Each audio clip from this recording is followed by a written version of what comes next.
فکر میکنید سیم کارت سفید و اینترنت بدون فیلتر فقط مال وزیر و نماینده هاست؟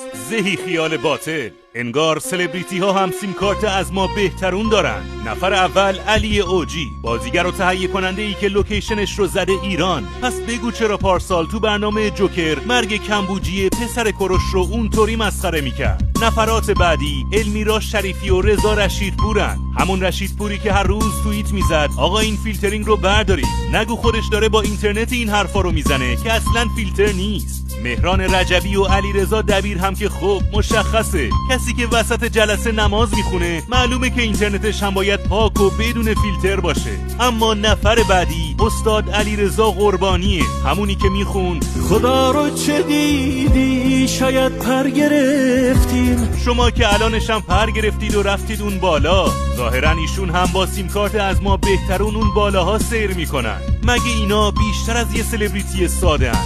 شاید هم باشن. شما چی فکر میکنید؟ برای دیدن اخبار پشت پرده پیج تاریخ مدرن رو فالو کنید.